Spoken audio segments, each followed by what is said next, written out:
Everybody like and subscribe, praise the bell icon. Story number 1. In December of 2017, a woman named Kara was flying home to Denver after visiting family in Seattle for the holidays. Her flight was scheduled for 10:45 p.m., and she arrived at the airport around 8:30, wanting to avoid any last-minute stress. The terminal was mostly quiet, eerily so. Most of the shops were closed, and only a few passengers lingered near the gates.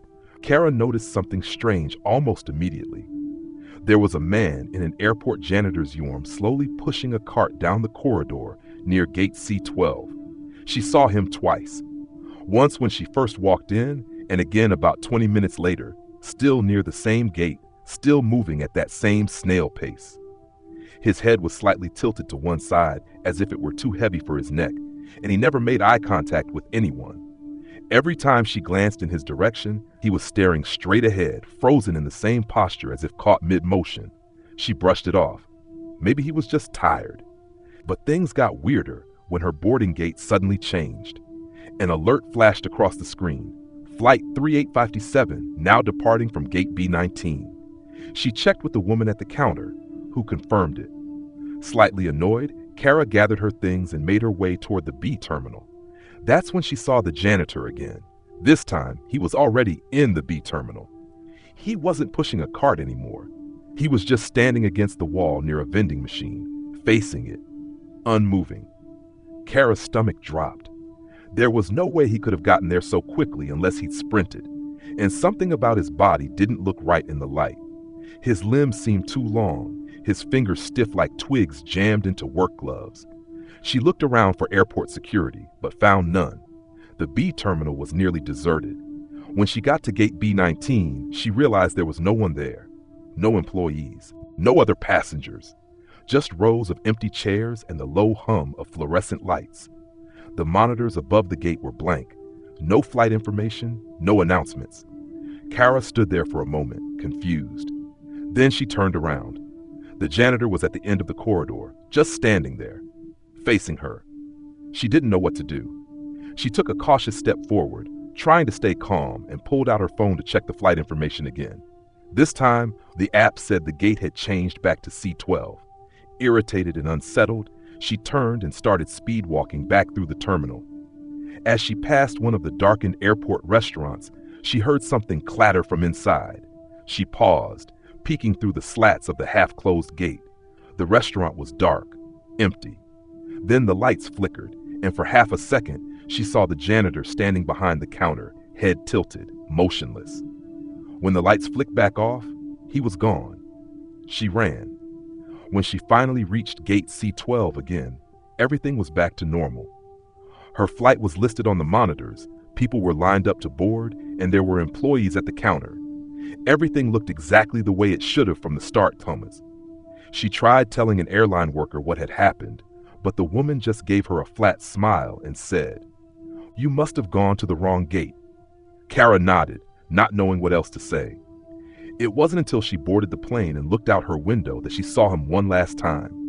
The janitor was standing at the edge of the tarmac, behind the fences, his body completely still, his head tilted to the side, looking up at the plane. Even though they were taking off, she could swear she saw him smile. Not with his mouth, but with his eyes.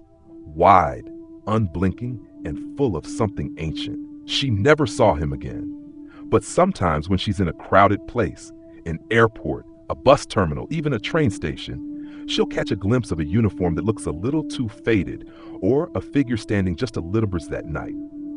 Because airports are liminal spaces, places between destinations, between here and there, and sometimes between things we were never meant to see. Story number 2. In the fall of 2009, a man named Evan was on his way back to Chicago after a brief business trip to New York. His flight had been delayed by several hours, and by the time he finally boarded, the cabin lights were dim and the passengers were visibly exhausted. He took his seat by the window, leaning back and closing his eyes, hoping to sleep through the long flight. But there was something strange about the flight attendants that night. They moved with an eerie, practiced precision, their faces unusually blank, almost too polite. Evan noticed one of them walk past his row, but she paused at his seat and looked down at him for just a second longer than was normal. She didn't say anything, just stood there, staring, until he awkwardly nodded. He didn't think much of it at the time, but as the flight went on, Evan started feeling more uneasy. The hum of the engines was oddly muted, and the air felt heavier.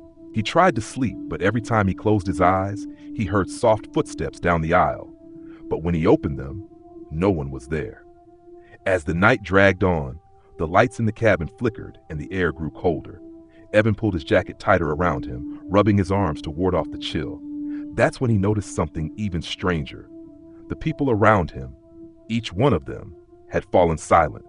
No one was talking, not even in whispers. They were all staring straight ahead, their eyes wide and unfocused, as if they were all looking at something beyond the plane. Evan started to feel the weight of it, the thick, suffocating air, the silence, the empty, unblinking eyes. Something was wrong. Something wasn't right. He pulled out his phone to check the time, but the screen was blank. It flickered and buzzed, then showed an unreadable message that quickly vanished. He tried to call someone, but the signal was dead. Panic began to set in. He glanced around the cabin again, his heart racing, but it was like no one noticed him. No one even moved. Then he saw something out of the corner of his eye, something at the far end of the plane. A figure standing in the doorway of the cockpit. The figure was tall, unnaturally thin, and wearing a dark, tattered suit. Evan's breath caught in his throat when he realized the figure had no face, just a smooth, featureless expanse where its head should have been. His pulse quickened, and he could feel his chest tightening. He didn't know why, but something about the figure made his blood run cold. He desperately tried to stand up, but his body felt stiff, like something was holding him in place. Every time he moved, it felt as if the air itself was pushing back against him. The flight attendants began to pass down the aisles again, but this time they weren't walking. No, they were gliding. Their feet didn't touch the floor, they hovered just above it, moving with an inhuman grace. The figure by the cockpit stepped forward and began to move down the aisle toward Evan, its long limbs stretching in a way that seemed too fluid, too wrong. It didn't walk. It drifted, closer and closer. Evan could hear his own heart thudding in his chest as he tried to move, but it was like his body was paralyzed. The thing was getting closer, its faceless head tilted as if studying him, its long fingers stretching toward him. Just as it reached his seat, the plane jolted. The lights flickered and came back on. The cold air receded, and suddenly, everything was normal.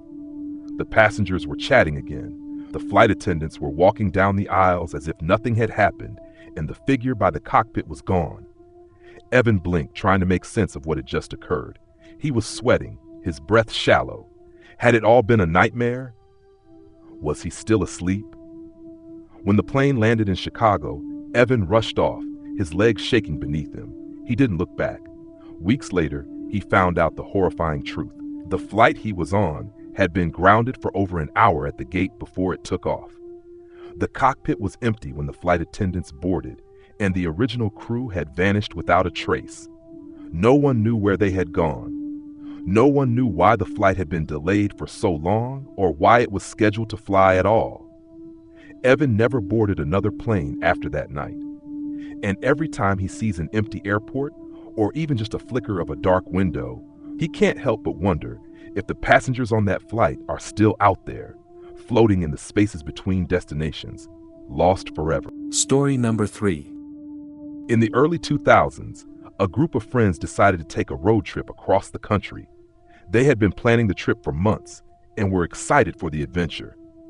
They drove through remote towns and small highways, taking turns behind the wheel and sleeping in the back seat when necessary. But things took an unsettling turn one night when they found themselves lost in the middle of nowhere. It was late, around 2 a.m., and the only light was from their headlights cutting through the pitch-black night. The radio had stopped working hours ago, and the only sound was the tires humming against the asphalt. The GPS was useless, and none of them recognized any of the signs on the road. They didn't know where they were, but the silence made it worse. Finally, after what felt like an eternity, they saw a flickering light in the distance. It was a small gas station, the kind that looked like it had been there for decades, standing alone in the middle of a barren stretch of highway. The sign above it read, "Old Hollow Gas and Supplies."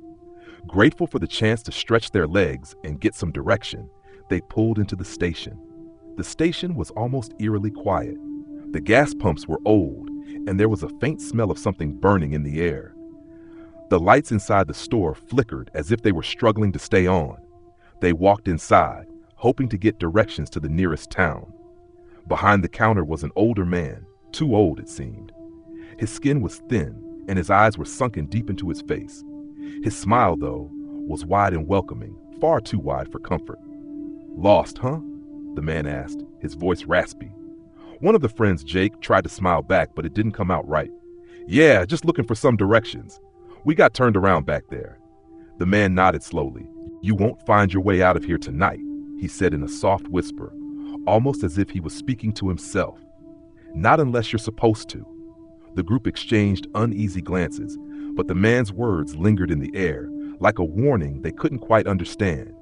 What do you mean by that?" asked Sarah, one of the friends. The old man's smile twitched. "This road's got a way of keeping people.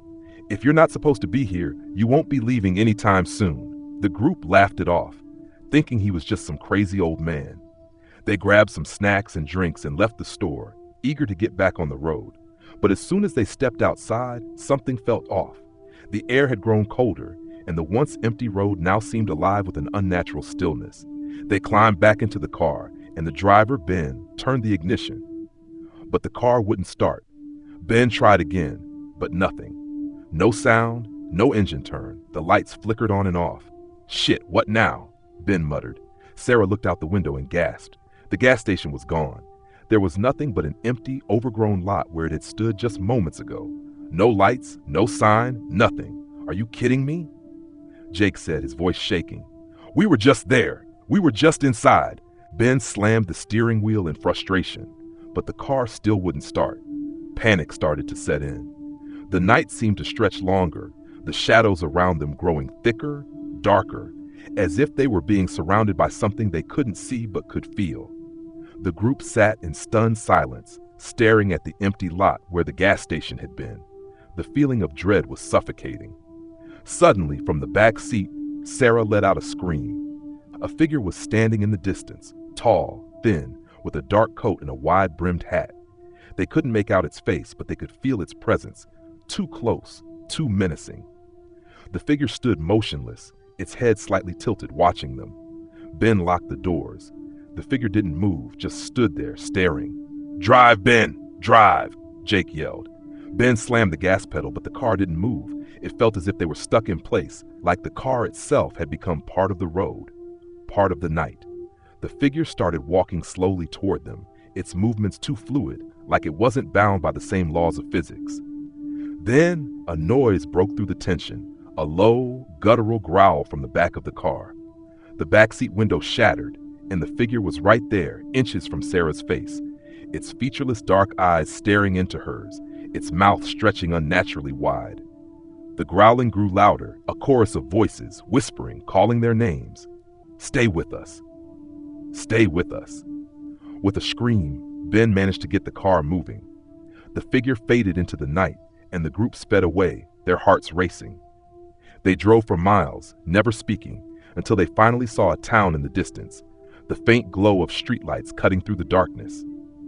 They never spoke of that night again, but every one of them swore they could still hear the whispering sometimes, late at night, just on the edge of their hearing. And sometimes, when they drive through the night, alone on dark roads, they feel the eyes watching them, the same empty eyes, the same whisper, "Stay with us."